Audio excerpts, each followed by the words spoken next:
is a Bramble Jam podcast. Hi, I'm Bran, and I love the Chicken Sisters. Hi, I'm Jax, and I like the Chicken Sisters. I'm Dan, and I despise the Chicken Sisters, and this is the Deck the Hallmark podcast. Deck the Hallmark, it's his podcast.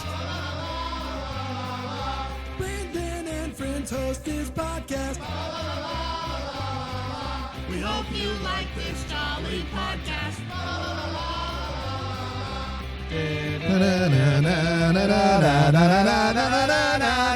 Hi, everybody. How are we? It's great to be here. Great to be here today talking about them Chicken Sisters. As you like to say, the penultimate episode. Yes. I thought I was going to finally beat you to it. No. Ever since you learned the word penultimate, it's impossible to keep you every chance you get. You got it locked and loaded. You're ready to go.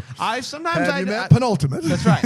Sometimes I use it just in everyday life, even when it probably shouldn't be used. It took you a few times to get it right. Saturday the penultimate day of the weekend. One time you came out, you're like, you excited about the penultimate day? Yeah. It was a Wednesday. It was a Wednesday. I thought you knew the world was ending, you know? But once I figured it out, I was good. I was good to go. Yeah. Hi, Jax. Happy penultimate. Hi, happy penultimate to you too. Honestly, I think I learned the word penultimate around the same time you did, and I haven't quite worked it into my vocabulary as much as you have, but I think I'm just as excited. Well, it was a big day for all of us. Maybe I'm just having a memory that wasn't a memory, but I remember when we recorded all those When the Calls the Heart episodes at the same time, maybe. I'm pretty sure at one time we were on like episode 11 and you said, is it penultimate? I think there's a recording somewhere of you being like, it's penultimate, isn't it? And I'm like, yes, it is. I remember that. Maybe I'm making it up though.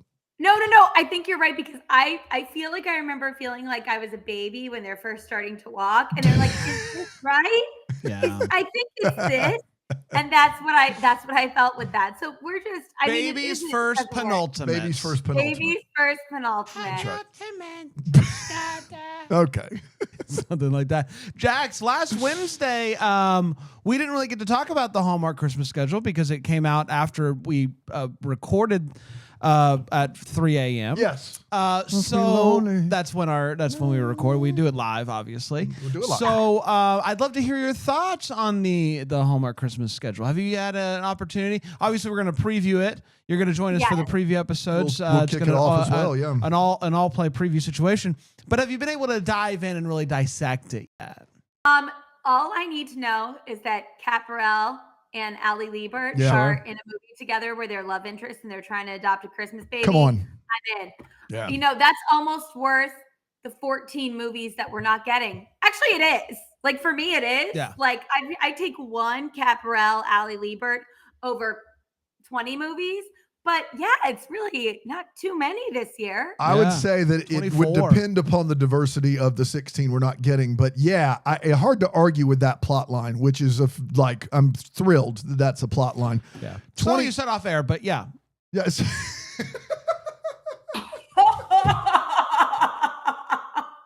I'm kidding, of course. Oh yes, yeah. I hate women. I hate all the people.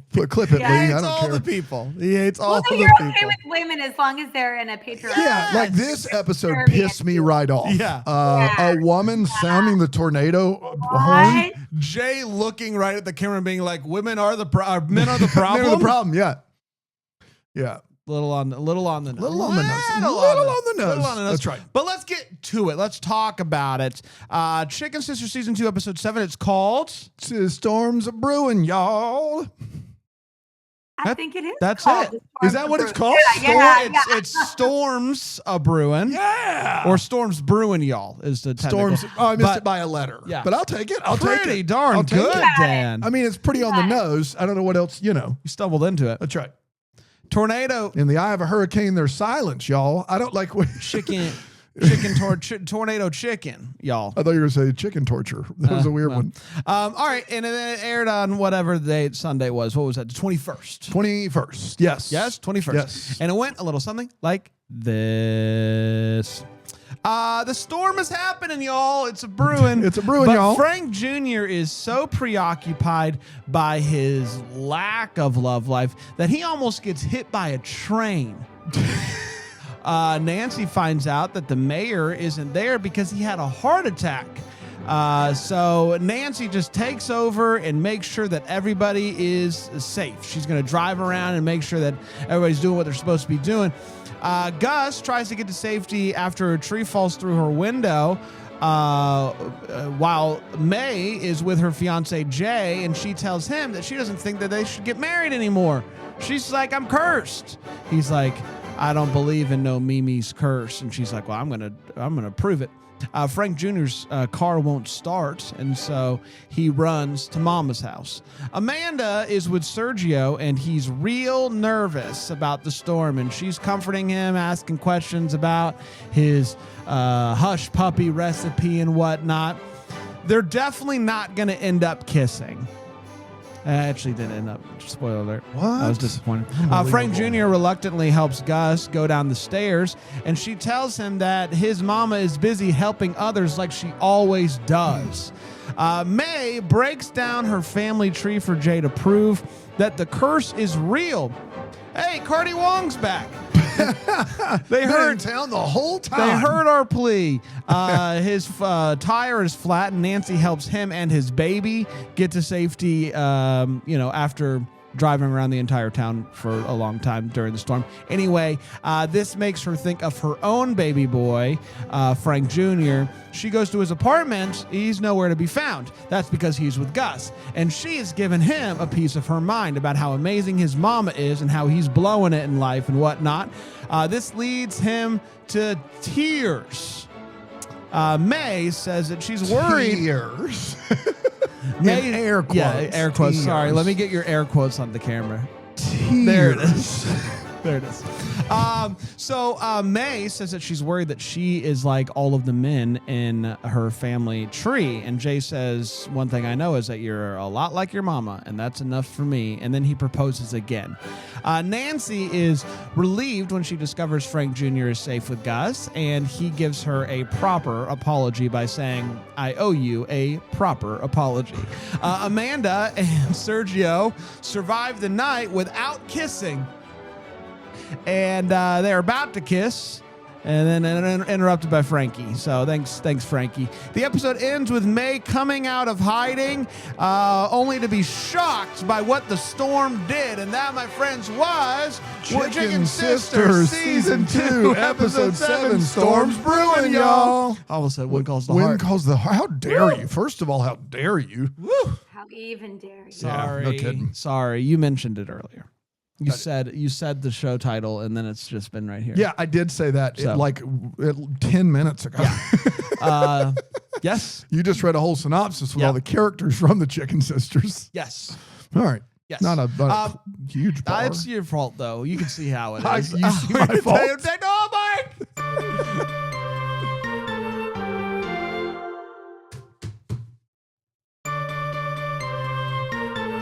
Hey, everybody. Welcome back. We're talking about the Chicken Sisters, the penultimate Nice. episode for season 2, Storms Brewing, y'all. Let's share our thoughts on it. We're going to start with a hot take. It's where we share exactly how we felt about this episode. I'm going to suggest we don't hold back. That's going to be what I say. I didn't get and- that in show prep. And I'm Yeah, sorry. no, And nice I'm- change of pace. Yeah. I'm going to start with you, Jax. Jax, what did you think about the storm that was brewing, y'all? I mean, this one was a good episode. I liked it. Lots of things are coming together, big moments. It was this interesting thing for me, though, that I was watching it with Alex and his best friend who's in town. His best friend hasn't seen like any Hallmark, any of the show. And I found myself, even though I think the show is excellent, almost feeling like a lot of these performances felt very theatrical if you hadn't been watching the show so far. Like I found myself almost like being embarrassed and wanting to be like, no, like this is earned, or like it was making was- excuses. Yeah, making excuses, but really like I think this show is fantastic. So, but there was that little bit of like dual consciousness there that I'm not sure what that's about. But the way the episode started off, Margot Martindale with the not all heroes wear capes. Sometimes that even have time to curl their hair. Like, go off. Love it. Mhm. Like, we're settling in. We're having fun. Cardi is back, baby. So we're excited about that. I think ultimately this episode, why I didn't like it as much was that the characters are all separated, and you do get interesting conversations and interesting pairings in this one because of that. But I really like having all the women together, and you don't have that in this episode. They're almost all split man woman. Yeah. Yeah. I think they all are. They all They are. all are. Leah and Cardi Wong. Yeah, they're all. I will say we don't know the sex of Cardi's baby. That's a good point. My bad. My bad. Yeah. So just keep that in mind. Yeah. But yeah, I think by and large. This is like the Chicken Sisters equivalent of a bottle episode. You know, it's like everybody's just in one place and they're doing their thing. As a weather fan, the episode offended me at the way that they portrayed Tornado. I'm just, I needed to say it. It is what it is. We're just going to give it the benefit of the doubt. But yes. Tornado is not tornado, is hurricane. Yeah. It just wasn't what they said it was, and that's fine. Yeah. It's fine. It's fine. Doesn't seem fine. But yeah, I don't know. I could have done without this whole thing. I could have done without this whole episode. There's like fine performances and some character development with Frank Jr. and I think that like May and Jay was probably the strongest, most compelling storyline in this episode, but it was also just the most like, we're really going to hit you over the head with what this season and show is all about, which is We Don't Need No Man, and which is great. Love that. But also it just was they really went hard, Yeah. And, but it was that whole like May realizing like, or verbalizing her fear that she is the men in her family, and Jay being like, no, like you're also your mama's kid, and there's so much about you that's amazing.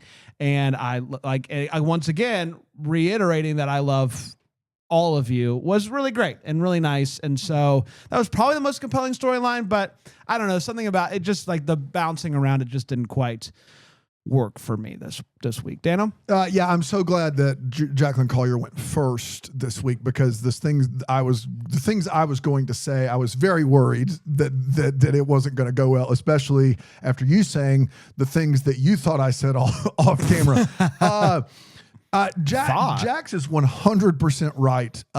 Aside from, in my opinion, and Jax could disagree, aside from Wendy Malick, everyone else is playing to the back of the room with how they're acting in this episode. Like, it is kind of so out of whack with how these characters have been all season. I think this season is miles better than the last season overall, and the character development has been great. I don't mind the everyone stuck in a pair shifting around, but look, of the Hallmark series we've watched, The Way Home is right here. The Chicken Sisters is way up here. And somewhere on the floor, in the floor below us, is When Calls the Heart. That is how those three line up. And these actors are just better actors than any of the other shows that we watch. And they're given better material. But I was reminded of Alonso Duraldi's review of the Barbie movie, which he raved. It was his movie of the year. He said, and I quote, "It's feminism 101, but unfortunately, in this particular year and time in our culture, we need feminism 101. And that's true of this show. It does a great job showcasing the diametrically opposed views on what's expected of men and women, and how that's wrong, and how women can do everything that men can do, and how these women are finding their power and finding their voice.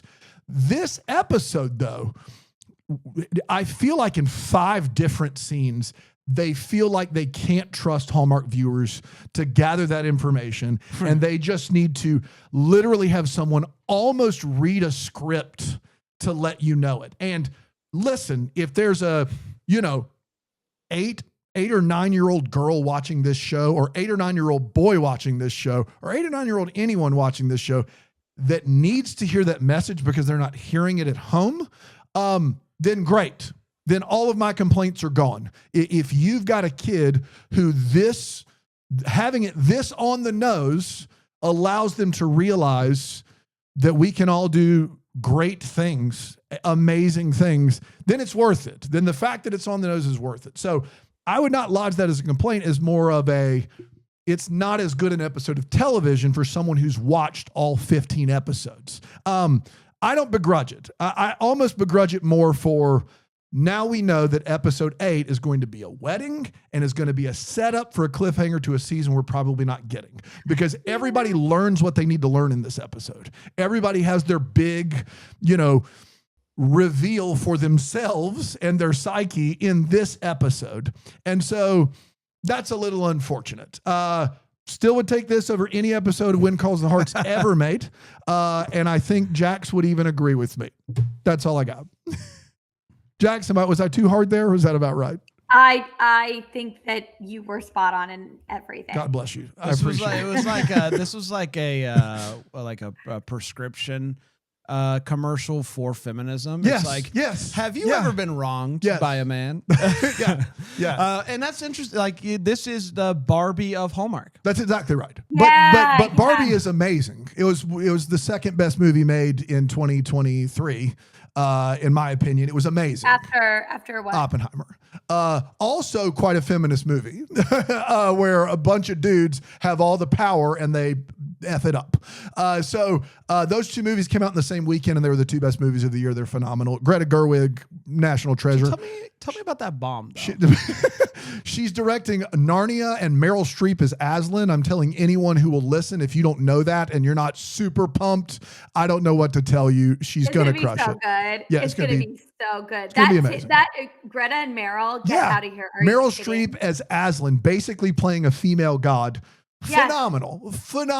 I mean, just stop it. I can't wait. I literally tell everyone that brings up anything near Greta Gerwig, amazing. So Barbie's an amazing movie. I think this episode just decides, hey, we got one chance. We're going to sound the gong as loud as we can. We're going to sound the alarm literally. Yes. Yeah. Thank you. I mean, there's a literal alarm. I mean, and so that's tough for me, who's loved the subtle growth and reclaiming power of these females. To have to sit through this just felt like they just didn't trust us anymore. And that's unfortunate. I got to be honest. I always assumed that the alarm was manually triggered. I'm sorry, automatically triggered. It was manually triggered. Yes, I always thought it was automatically triggered by the National Weather Service if they issued a tornado warning. A tornado. Sorry, dude. Trigus is rubbing off on me. A tornado. Warning.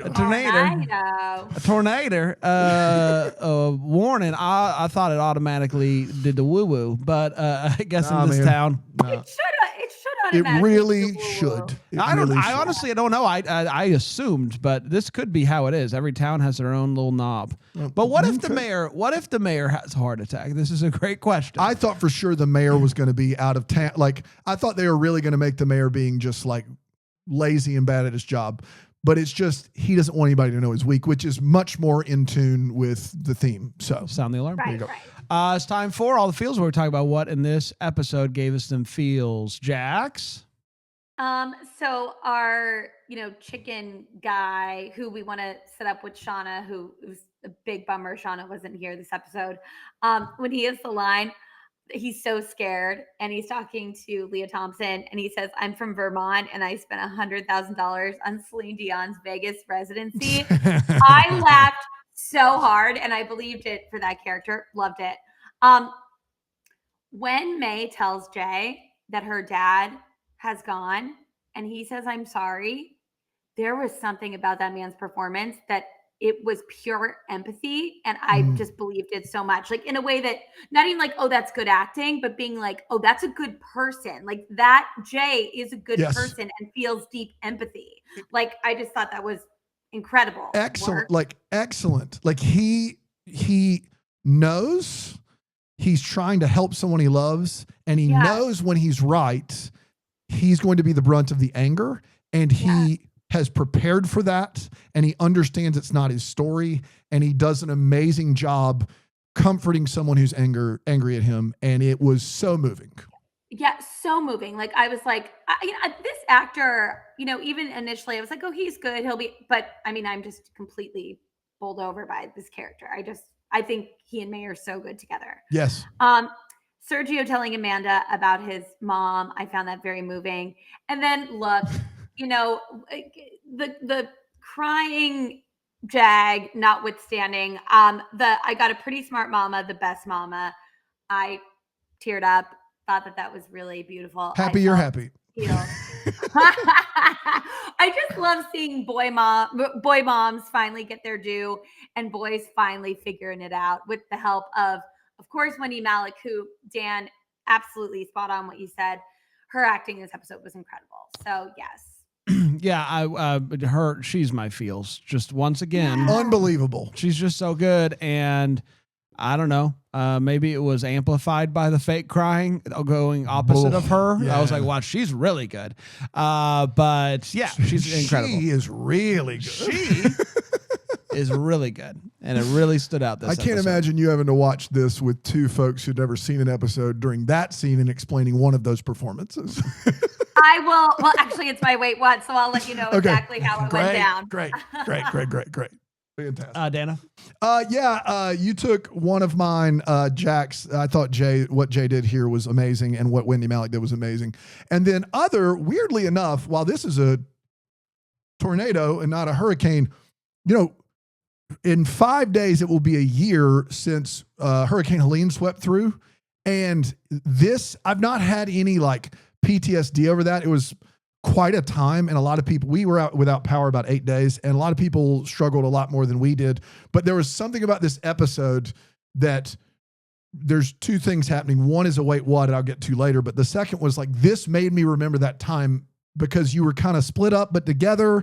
And it was like, what was up was down, and you didn't remember that. And that was weirdly enough kind of a fun memory in a way of like, there were things we had to do during that time that we never had to do. We would never have had to do otherwise. And so it just gave me some memories of that time. That's what I got. Let's take a break. We'll come back. We'll get to the Wait, What, and the What the Hallmark here on Deck the Hallmark.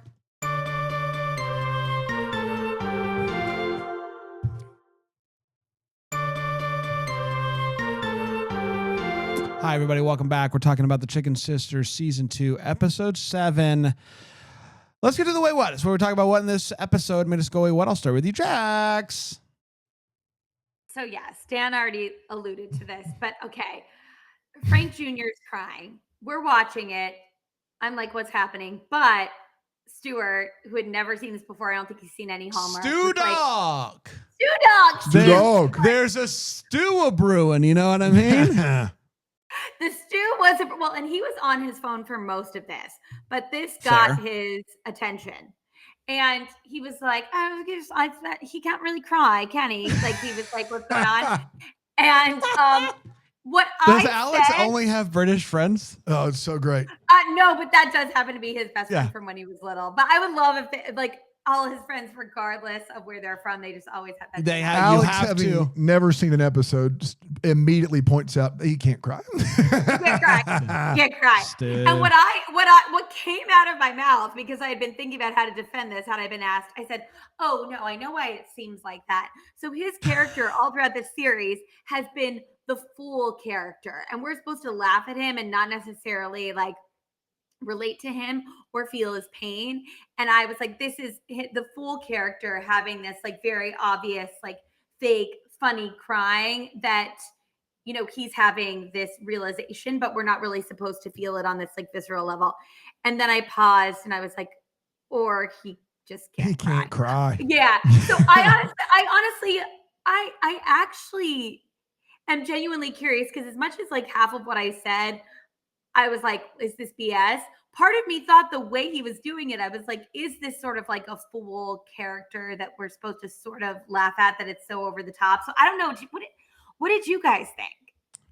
I thought that was one of maybe a dozen times in this episode where they wanted to make it perfectly clear who was strong and who was weak.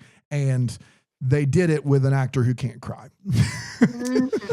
I think that my generous reading of it is they have constantly tried to make this character seem like a baby, almost like he's still a kid. And the performance was definitely the performance of a kid.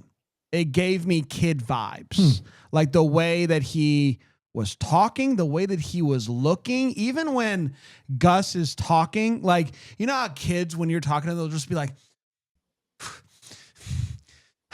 you know, yes, it was a lot of that. What? I mean, your generosity knows no bounds. No, but Brand, that's actually very spot on. And like, even though I was like talking about like the full character, I think you're exactly right that like there's a petulant baby thing. So I don't know. I think there's something to that. Yeah. It could also just not be good. Like, there is a chance of that. Maybe. There is a chance of that. But it, like, I do think that is what they want to do with the character. For sure. They do want him to still be this kid, right? But yeah. Now that they got Nancy figured out, they don't know what to do with him. Yeah. He's the only character. They really, him and Ricky Bernard, they don't know what to do with those two characters. There's that. Yeah. Anything else, Jax? No, I have a feeling my guys are going to take care of it. You think so? So I don't know. I think so. I want to know if you heard the same thing that Dan and I heard at one point, Jax. So May and Jay are talking, and she says, "We're done, so that doesn't matter," or something like that. But what we both heard was, "We're donezo." It's true. We're donezo. We thought she said we thought May's character said we're donezo. We're donezo. We're donezo. But That it doesn't was. matter. But we're donezo. It doesn't matter. We're donezo. Oh man. I didn't hear it, but by golly, I wish I had. Guys, let us know if you heard We're we're donezo. donezo. Let us know if you heard we're donezo. And you know what? Gotta be for somebody the else out folks there. on social media. Here's the clip of her saying it. How about that? She though? said we're Let us donezo. know. Yeah. Let us know. We're donezo. We're donezo. We're That's right. donezo. We're donezo. Guys, I know I said I wasn't gonna do a big thing about that. Like, this wasn't a tornado, but this isn't a tornado.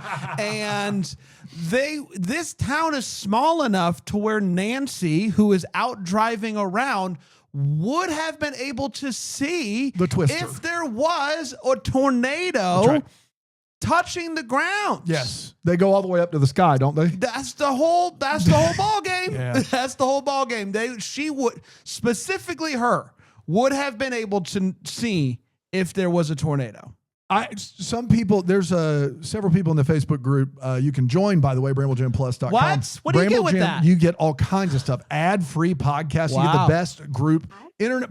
Best group internet. I gotta be honest. Best group internet. Best corner of the group internet. Internet. Yes. I gotta be honest. We're getting to the point of the year where I think that group and all the perks you get, ad-free podcasting and whatnot, really comes in handy. It really comes in handy. Yeah. There's a lot of people who love this show, and if we say anything bad about it, they come to its defense because they love it.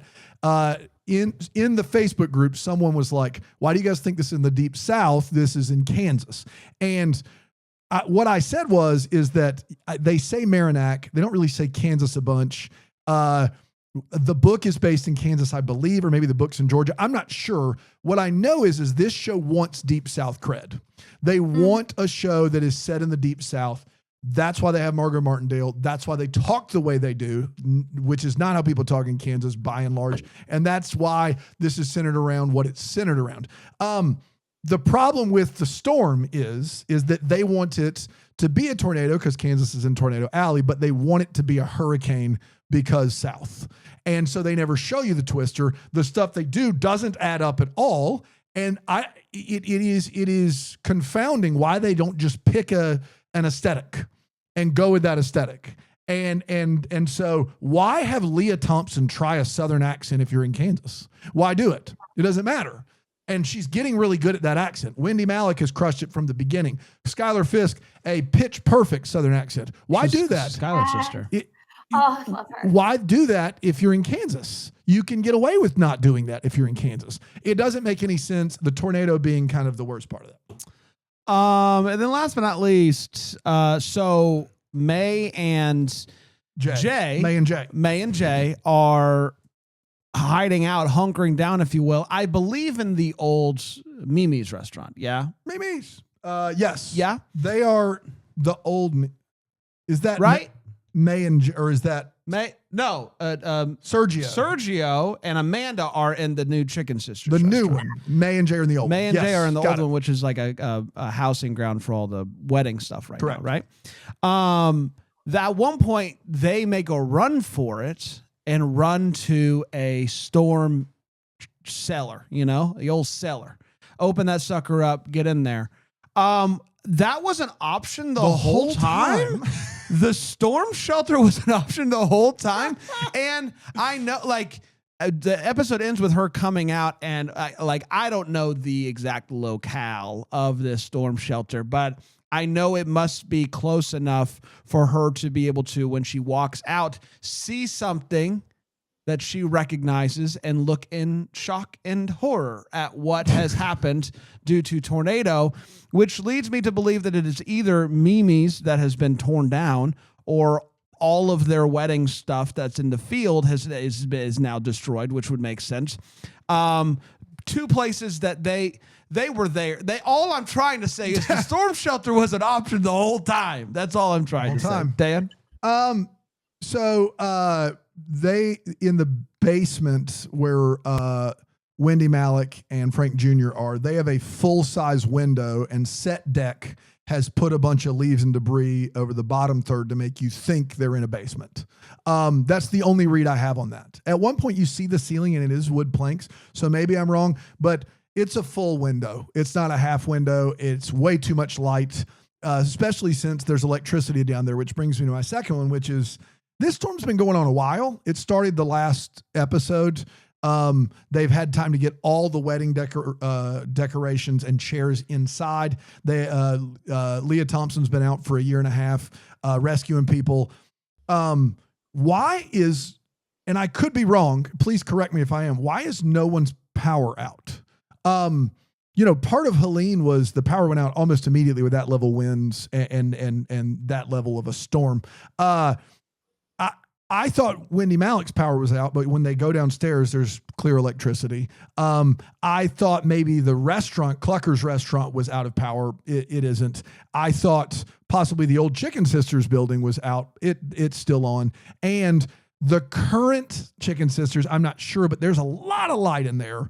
So that was weird to me. But 100% my biggest one, and this is the only, I would say, real one, I think you could explain away the other two that I have, is no one has ever taken longer to get an infant to safety than Nancy. I for someone who's the hero of this episode, she picks up an infant and then has errands to run. I've never seen anything like it. I get she's worried about her baby. I understand that. But after you stop at his house and leave the infant in the car during a tornado, left the infant and Cardi Wong in the car, could have gone into Frank Jr.'s place, would have been safer, left him in the car.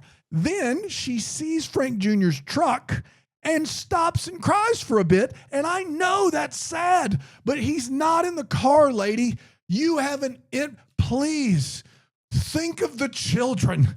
Think of what happens to this baby if the tornado comes near the car. It is not going to be good. Nancy, you're being a hero.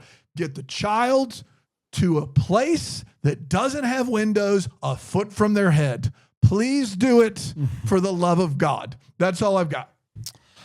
It's time for what, the Hallmark? It's What? where we No, could have been. Is it? Isn't it chicken or fried? Man, you are ready for anything other than this episode. Sorry, it's time for what's calling my heart. I'm kidding. Chicken or fried? That, you know what it is. You guys already know what it is. You know what it is.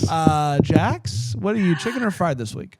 I am fried Yeah. because I made the connection that Skylar Fisk played Christy in the Babysitters Club. So I have loved her forever. Huh. I didn't know that. Yes. And I love her to bits. Love So her to yeah, I bits. am fried. Yes, I can see how that would make you fried. There's no other way. It couldn't make you chicken. There's no way it can make you chicken. No, that no would way make, it can make you make chicken. no There's sense no way. based upon the episodes No, we've done this not season. at all. There's No. no way. I am chicken that I don't. You know what? I'm chicken because what are we gonna do with Frank Jr., right? What are we gonna do with him? He has learned his lesson, right? Can we write him off the show? I don't think we can. I think he's a part of it. And could we kill him? The only like in the show, kill him. Like maybe, maybe the tornado gets him. I think the tornado's passed. He's right by that glass back there. He is. Be bold, Hallmark. The only saving grace of the Frank Jr.